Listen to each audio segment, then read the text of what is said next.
0 serving 0.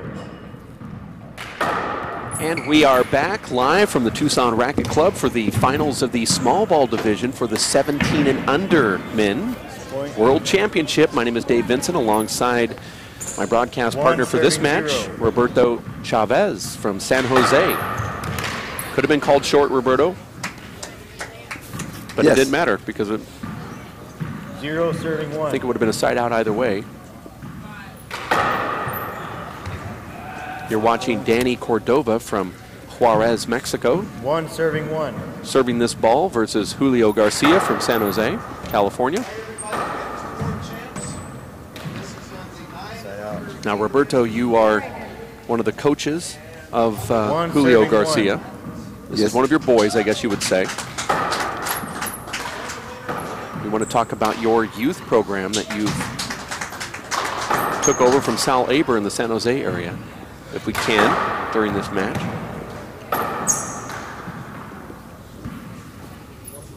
As we listen for the score here. 2 serving 1. Score is 2-1. Long.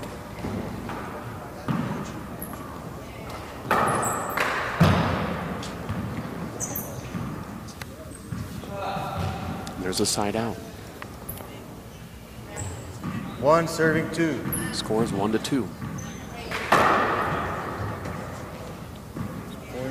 Now, when did you start the program in San Jose, Roberto? We started the program about a year ago out of the YMCA. 2 serving 2.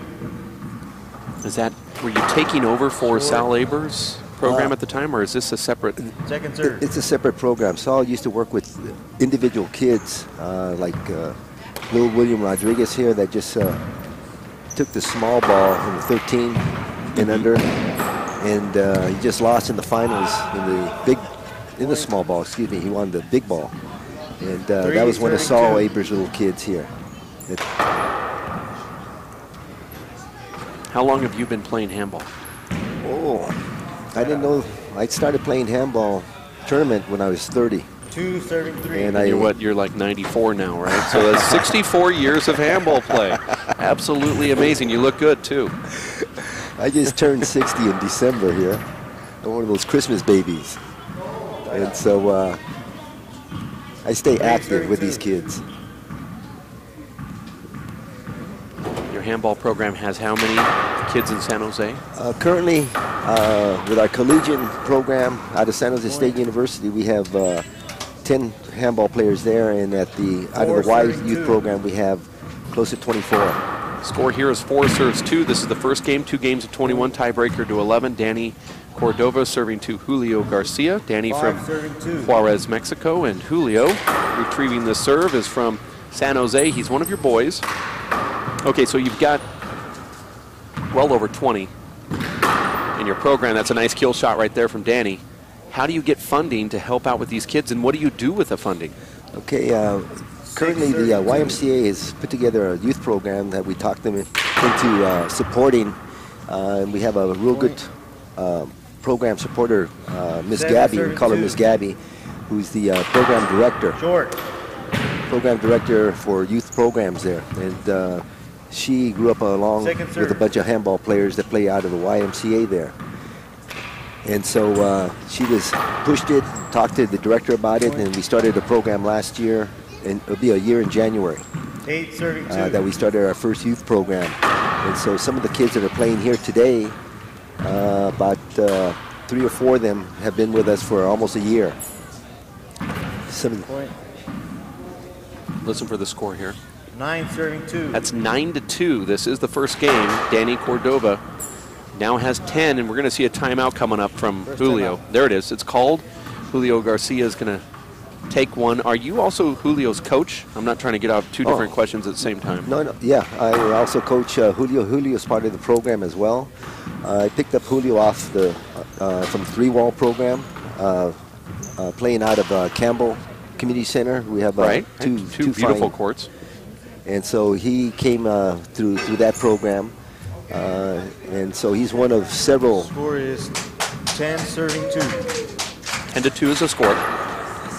Okay, back to the original question though, and talking about Gabby and the YMCA. 11 serving 2. Okay, you've got support from the athletic facility. and they're behind you.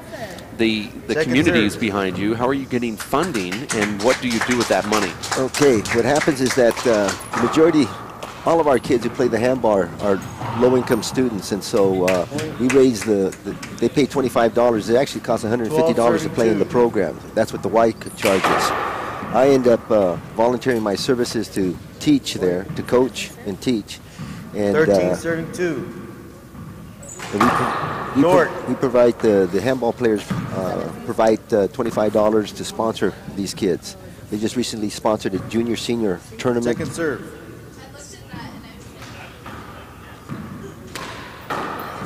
We watch the play here. Keep going. Just had a junior-senior tournament in which we raised $300 for the youth handball program there. It was nice. It was a great event because the kids got to play with our older ball players who were mentoring them, and it was just a one-day program. It was great. The kids just picked up their game, and that was in readiness for this particular program here to get ready to come out here to the WPH Junior Championships. So that's all they've been talking about. Nice. Let's watch us rally here. And there's what has been a rare side out now. The score is pretty lopsided in this first game, 2-15. I think there's a lot of nerves here by Julio, who's a very smooth player, but certainly having some issues. No call, or are they going to call this over? So that was over? Say again? Over? You're going to play this one over. 2-15 over. 3 serves 15. Excuse me, 3 serves 15.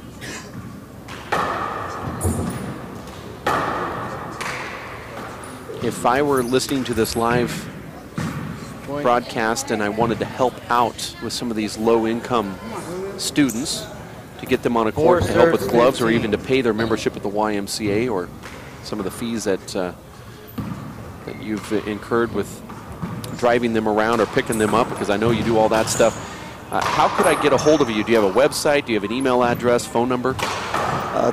Currently,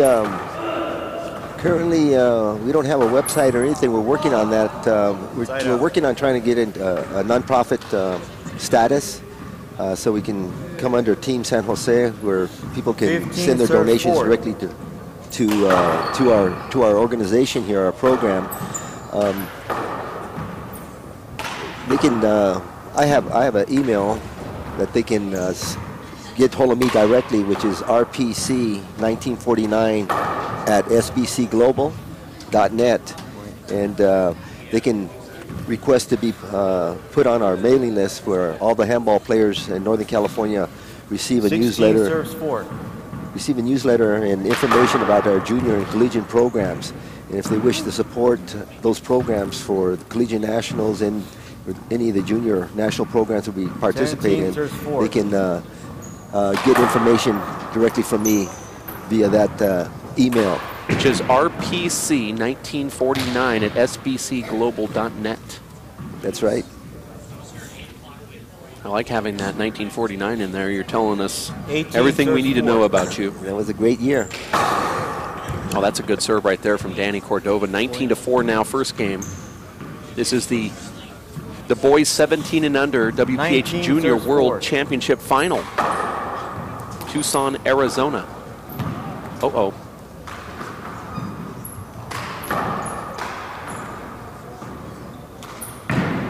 Danny Cordova is also the current world champion in the 2-bounce competition. Point.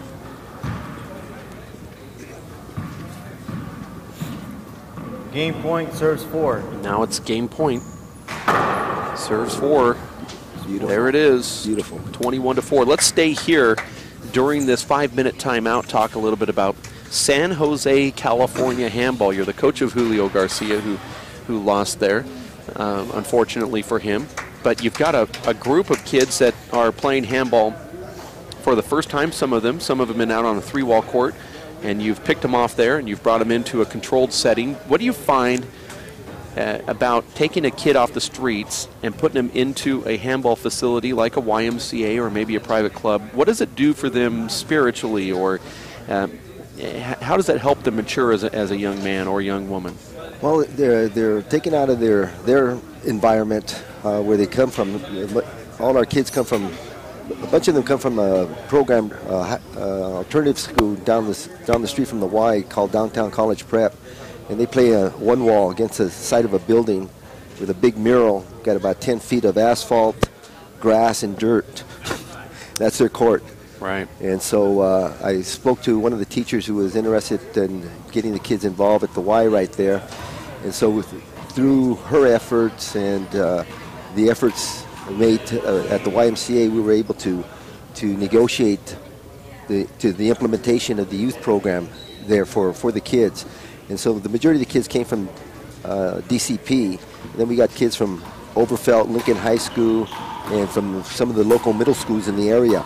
And so we take them out of that environment, and they feel real safe about it because these kids want to play at the parks where there are handball courts, but due to the fact that we have situations with gangs saying this is my park or my territory, etc. Right. The kids get intimidated, so they don't even go there, so they just stick there. Just by bringing them into the Y, that opens up a whole avenue of opportunities for them, just like this trip here. These kids would never have come here if the ball players didn't support us to come to the junior nationals here. Right. So just the ride up here they have learned survival skills because Mama's not here to take care of them. Unfortunately, I am. You're now Mama, though. You've also learned a lot, too. And, they're learning etiquette skills, how to behave in public and when visiting other people's homes. And they've developed a camaraderie among themselves, before, because they come from separate high schools and stuff like that. There's always that little partition there, that wall. But through handball, all that crumbles. Like this young man in front of me, Robert Bell, he's from Reno. And he's played in several of our tournaments, the Labor Day tournament, the Spartan tournament at San Jose State that we sponsored. And so his father contacted me and wanted to know if he can come down with a team. And so he's also known as Roberto Campana, Robert Bell. That's his new name. And what's happening is that they established that kind of camaraderie. You've seen them knit with each other and support each other. And a month ago or so, they didn't even talk to each other. And now they're real close friends, and it's developed a friendship. And they're making friends here with all these new kids here from all different parts of the country.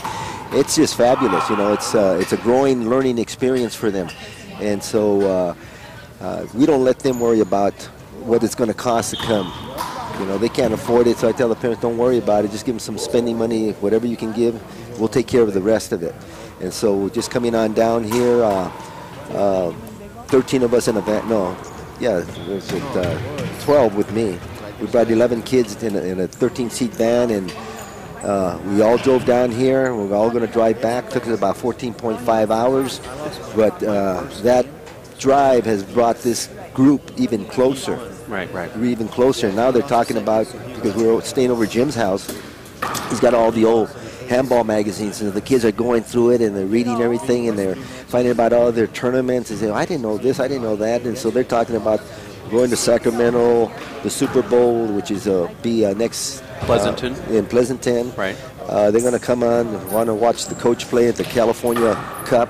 So they're getting inspired. Oh, yeah. Talking to Fred Lewis on the Yes to Kids program, in the same question, he said, he's finding that the kids are opening up doors for other people that are members here at the club, for example, that, when they first came here, they didn't know anything about a club setting, and because it is kind of a private club, 0-0, second game as we start off here in the 17 and under small ball championship between Danny Cordova and Julio Garcia. Danny wins the first game by the score of 21-4. Short. But with the program, what it's teaching these young men and young women to do is they get into this private setting, and they are becoming young adults because of, the ability to play handball. For example, Fred says you cannot be part of the program unless you get good grades. So you can't go to the special events at Venice Beach, 3-wall tournaments. We're not going to go to the nationals or what unless you have good grades, unless you're a member of the USHA, unless you, are a good, you display good sportsmanship in other tournaments. So you know, he allows them to control their own destiny. And then the supporters and the donators out there are donating to allow these kids to make it, and they don't have to worry about the money and that aspect. But they do have to worry about the social aspect outside of the court, their behavior. You get back to San Jose, you're going to assess your players and say, we can never do these certain things. Here's some errors that I found, and you're going to correct those. And we're not going to let you go to this next trip if you keep doing this, or maybe you give them just all accolades because they're all good kids. Well, no, I'm a hardliner. You know, as an instructor, schoolroom teacher, you know, I let them know that Mr. Chavez sees all. You know, so if there's somebody does something wrong, I'll inform them right there that that's not sociably acceptable, that they need to behave this way, and so. They have to maintain a 2.0 in all their studies if they want to continue to play in tournament ball. So it's a privilege to play in the tournaments. It's not a right. 0 serving 4. 0 serves 4. This is the second game. 2 games to 21, tiebreaker to 11. This is the World Championship 17 and under small ball division. Julio Garcia just scored another point. Or let's just say his first point. 1 serving 4. 1 serves 4. That's a good serve right there. It's going to trickle on the back wall. Danny Cordova has a little better left hand, at least cosmetically, than his older brother does. But his older brother's left is quite effective. Short. Danny plays more of a traditional left hand. That's just my opinion.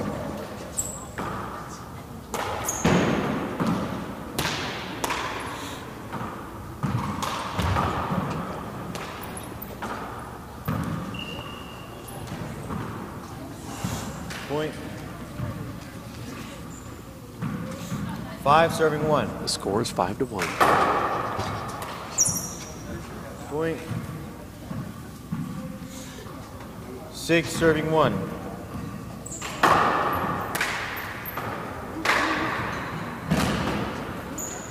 Going to be a timeout called here from Julio soon if Danny scores another couple points. 7 serving 1. 7-1, second game. Point. Surprised he hasn't called that timeout yet. Well, Julio's definitely not playing his game. Just like all the youngsters here, they finish playing a match and then they'll continue to play just pickup games. Right. And you know, coaches know better, but the students sometimes think they know better. We didn't get out of here until 10 o'clock last night because we had 3 students playing in finals last night. And so Julio was out there playing handball. I told him, you need your energy for tomorrow. 9 serving 1. 9 serves 1.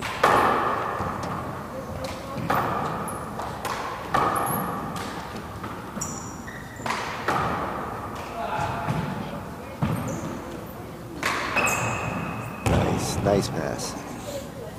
Danny fought through that screen and then put a 10 serving 1. nice return on it. Pretty. He's getting Julio on that serve down the right wall. 11 serving 1. 11-1, second game. My name is Dave Vincent alongside, there's a squelcher up in the front court alongside Roberto Chavez from San Jose, part of the San Jose Youth Handball Organization. What is the official name of your? Called Team San Jose. Team San Jose. And that umbrellas both the juniors and the collegiate ball players. In our area, we have 6 community colleges and 3 universities. Nice. And so we're 2 serves 11. doing an aggressive recruitment effort to look for ball players that don't play in a team but want to continue to play handball at the collegiate level.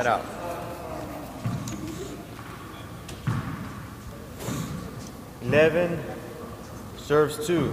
The score is 11-2. Danny Cordova from Juarez, Mexico versus Julio Garcia from San Jose, California.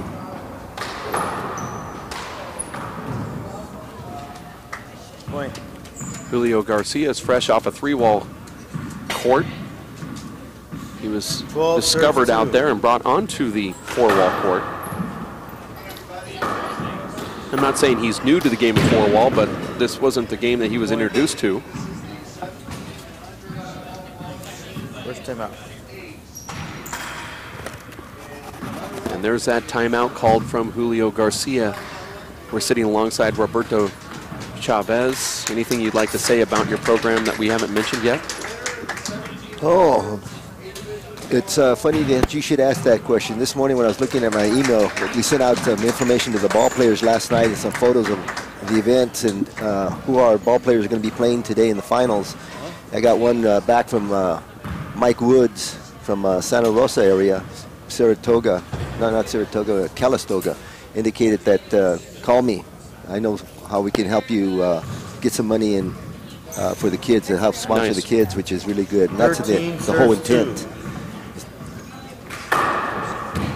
A lot of ball players have a lot of connections or are 14 serves 2. pretty well to do, and they're ball players, and they see what we're doing here with the kids, and they want to help out. I think those people at home say, oh, a youth handball organization just needs our money so they can buy gloves and goggles or get gas, but it's much more than that, because what you guys are teaching is really more the social aspect of life. It has little to do with handball.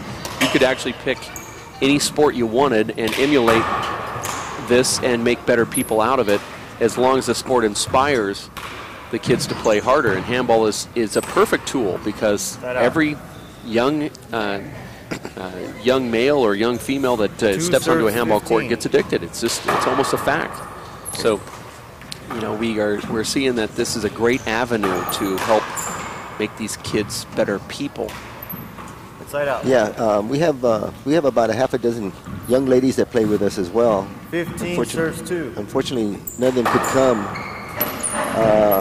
because it was just too far, and none of the parents would be able to attend. So, so maybe next year Inside out. we'll 2 bands with a female chaperone. Exactly, that's what we need. 2 serves 15. 2 serves 15. This is the second game. This is one of those games that you watch where every rally seems like it's close, but Danny Cordova ends up winning every rally.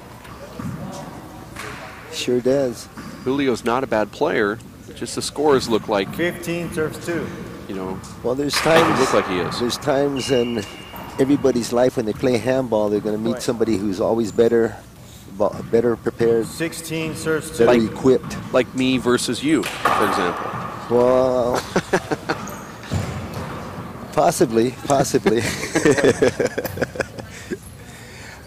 But this would be a good learning experience for Julio. 17 serves 2. It's good for. I actually tell parents that losing is good. This is what, you know, you're going to find out that life is really tough and that you lose a lot of the times out there. And it's how you roll with it.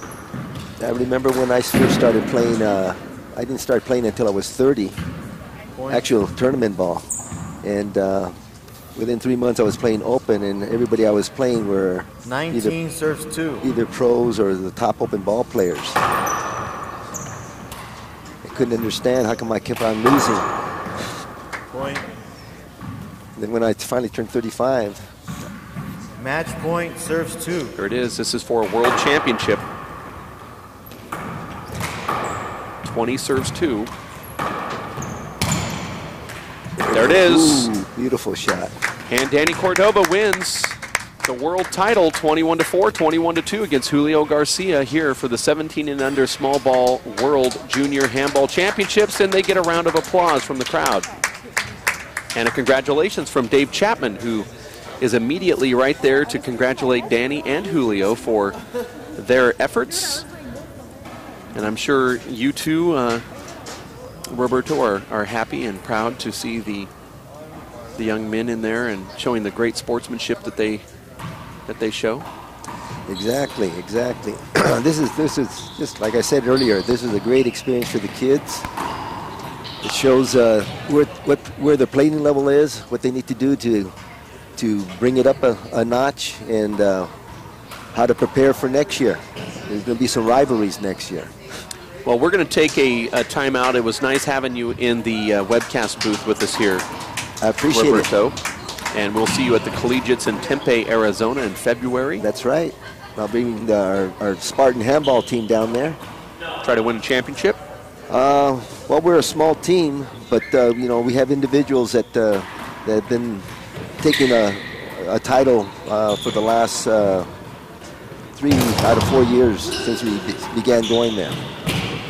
Wow. Okay, well then there is a good chance that could happen. We're watching a short court, 2-bounce, big ball competition between Dave Chapman and Luis Cordova.